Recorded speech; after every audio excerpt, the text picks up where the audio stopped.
दोस्तों नमस्कार। दोस्तों मैं दीपक कुमार श्रीवास्तव आपका स्वागत करता हूं अपने यूट्यूब चैनल पे। एक ज्ञानी साधु का एक शिष्य था जो स्वभाव में बहुत ही भोला और नासमझ व्यक्ति था। शिष्य अपने गुरु का आदर सम्मान बड़ी ही निष्ठा और तहे दिल से करता था, किंतु फिर भी वह अपने गुरु की कुछ बातों को नजरअंदाज कर देता। साधु उसे संसार की मोह माया और पारिवारिक रिश्तों से दूर रहकर एक साधित्व का जीवन जीने की सलाह देते थे,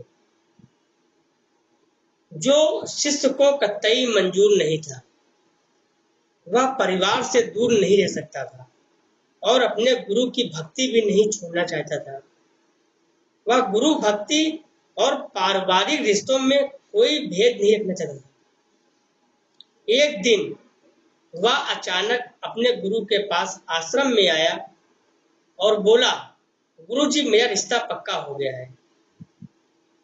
गुरुजी यह बात सुनते ही शोक में डूब गए और अपने उदास मन से बोले, बेटा तेरा रिश्ता हो गया है, अब तू मेरे वार से गया, मतलब मेरी तरफ से गया।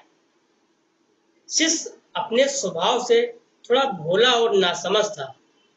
वह अपने गुरु की बात का अर्थ नहीं समझ पाया, किंतु इतना जरूर समझ चुका था कि गुरुजी मेरे रिश्ते से खुश नहीं है और वह वहां से चला जाता है। कुछ दिनों बाद वह दोबारा अपने गुरु के पास आता है और कहता है, मैं आपको अपनी शादी का कार्ड देने आया हूँ।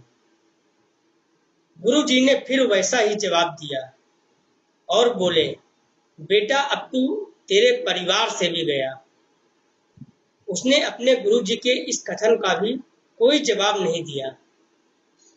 कुछ दिनों बाद वह फिर अपने गुरुजी के पास आया और बोला, गुरुजी मेरा विवाह हो गया है और पत्नी भी घर पे आ गई है।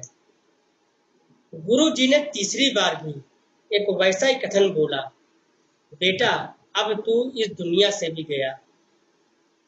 अपने गुरु के मुख से ऐसी तीन बातें सुनकर वह थोड़ी नाराजगी से बोला, गुरुजी आप नहीं जानते, मेरे परिवार वाले मुझसे बहुत प्रेम करते हैं। हमेशा उन्हें मेरी फिक्र रहती है और मुझे पत्नी भी मुझसे प्रेम करने वाली भी मिली है। तो आप ही बताइए, मैं इन बंधनों को छोड़कर कैसे चला जाऊं? उसकी बात सुनकर गुरुजी बोले, तो क्या सच में तुझे ऐसा लगता है कि तेरे परिवार वाले और तेरी नई पत्नी तुझे बहुत प्रेम करते हैं? वह इतना बोला, जी बिल्कुल, इसमें कोई शक नहीं है।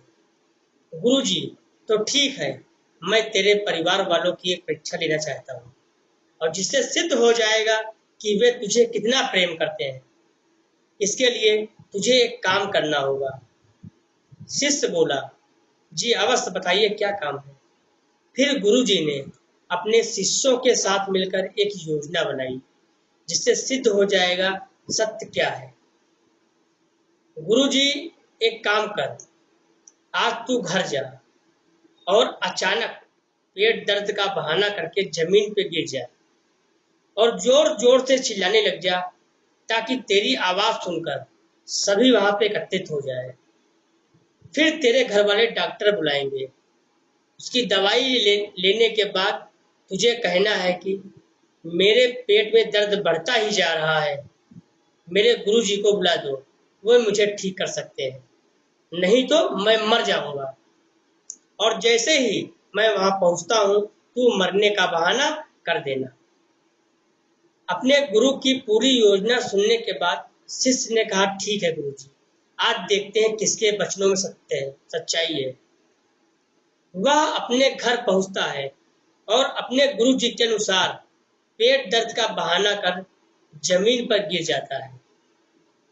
उसके घर वाले उसे इस अवस्था में देखकर भयभीत हो जाते हैं। उन्होंने जल्दी से डॉक्टर को बुलाया। सभी काफी दुखी दिखाई दे रहे थे, जिसे देख शिष्य थोड़ा मन ही मन खुश हुआ। लेकिन उसे अभी योजना आगे बढ़ानी थी। वह बोला, मुझे दवाइयों से कोई फायदा नहीं हो रहा है, कृपया आप जल्दी से मेरे गुरुजी को बुला दीजिए, केवल वही मुझे ठीक कर सकते हैं, नहीं तो मैं आज मर जाऊंगा। उसके बड़े भाई तुरंत भागकर गुरुजी को बुला लाए। जैसे ही गुरुजी ने घर के अंदर कदम रखा, उनके कहे अनुसार शिष्य बहाना कर दम तोड़ देता है। गुरुजी उसके हाथ देखते ही और अपना भगवा रंग के तौलिए से उसको ढक देते हैं और अपने निराश मन से कहते हैं, आप लोगों ने मुझे बुलाने में थोड़ी सी देर कर दी, मेरा शिष्य अब इस दुनिया में नहीं रहा। मरने की बात सुनते ही उसके घर वाले खूब जोर जोर से रोने लगे। कोई अपना माथा जमीन पर मारता तो कोई भगवान से उल्टा सीधा बोलता। पूरा परिवार शोक के सागर में डूब चुका था। घर वालों को ऐसा रोते देख गुरुजी बोले, रुको, रोइए मत, मैं इसे जिंदा कर सकता हूँ। गुरुजी की ये बात सुनते ही सभी ने अपने आंसू थाम लिए और कहने लगे, तो गुरुजी इंतजार किसका है, करिए ना जिंदा। गुरुजी बोले, जिंदा तो मैं कर दूंगा, लेकिन ये बताओ इसकी जगह जाएगा कौन। किसी एक को इसकी जगह जाना होगा और ये जिंदा हो जाएगा।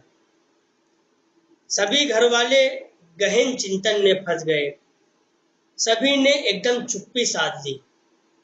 उनकी चुप्पी को तोड़ने के लिए गुरुजी बोले, माताजी, आप सबसे ज्यादा रो रही हैं, आप क्यों नहीं चली जाती इसकी जगह। माता बोली, नहीं गुरुजी, मैं चली गई तो मेरे पति का रोटी कौन पकाएगा। गुरुजी शिष्य के पिता से बोलते हैं। पिता बोलते हैं, गुरुजी, मेरे बाद पत्नी का क्या होगा। गुरुजी उसकी पत्नी से बोलते हैं, आपके आंसू नहीं रोक पा रही थी। पत्नी बोली, गुरुजी, अभी मेरी नई नई शादी हुई है, अभी तो मुश्किल से 15 दिन भी नहीं हुए, भला मैं क्यों अपनी जान दे दूं, मेरी तो दूसरी शादी भी हो जाएगी। सबकी बात सुनकर गुरुजी बोले, तो ठीक है, इसकी जगह मैं चला जाता हूँ। सभी घर वाले खुश हो गए। घर वाले, या ठीक है गुरुजी, आपके तो आगे पीछे कोई भी नहीं है।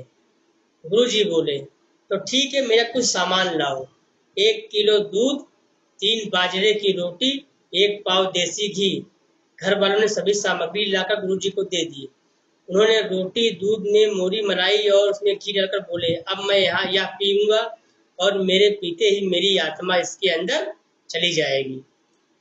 घी दूध तो गुरुजी का एक बहाना मात्र था भोजन करने के लिए।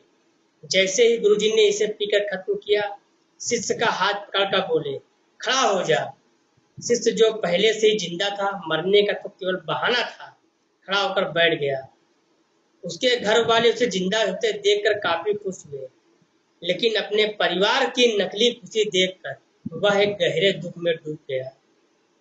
गुरुजी ने उसके उदास चेहरे को देखा और बोले, तो ठीक है, अब मैं चलता हूँ, यहाँ दम तोड़ दूंगा तो तुम्हें परेशानी होगी, मैं खुद ही चला जाता हूँ शमशान घाट।